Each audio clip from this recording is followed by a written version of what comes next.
મોરબી જિલ્લા પોલીસ દ્વારા ખાસ કરીને મોરબી ડિવિઝનમાં એ ડિવિઝન પોલીસ સ્ટેશનમાં લોકજાગૃતિના ભાગરૂપે જે વ્યાજખોરો છે એમની વિરુદ્ધના એક મુહિમના ભાગરૂપે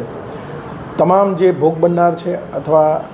અગાઉથી 3-4 દિવસ પહેલાં અમારા ડીવાયએસપી શ્રી આલ સાહેબે લોકોને એક વિનંતી કરેલી હતી કે આપને કોઈ પણ ત્રાસદાયક કૃત્ય થતું હોય કે વ્યાજખોરોના કોઈ ત્રાસ હોય તો અવશ્ય આવો ને આ જે લોન મેળો છે અને લોક જનસંપર્ક કાર્યક્રમ અંતર્ગત અમે એમની રજૂઆતો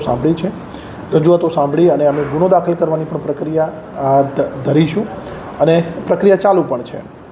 સાથે સાથે મીડિયા મિત્રો થકી અમને મોરબી જિલ્લાના તમામ નાગરિકો અને રહીશોને મારી વિનંતી છે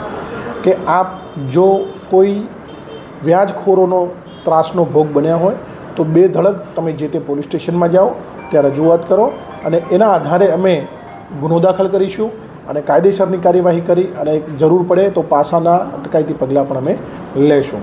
સાથે સાથે તેરા તુજકો અર્પણ અંતર્ગત પણ અમે જે ચોરાયેલો મુદ્દામાલ અને ગુમ થયેલો મુદ્દામાલ છે એ પણ અમે પરત આપવાની હાથ ધરી છે. લોકોનો રિસ્પોન્સ હવે ભવિષ્યમાં બીજા પોલીસ સ્ટેશનમાં પણ અમે આવી આ પ્રકારની કાર્યવાહી કરીશું. જે લોકોની રજૂઆત છે જૂની અરજીઓના આધારે પણ અમે ગુનો દાખલ કરીશું.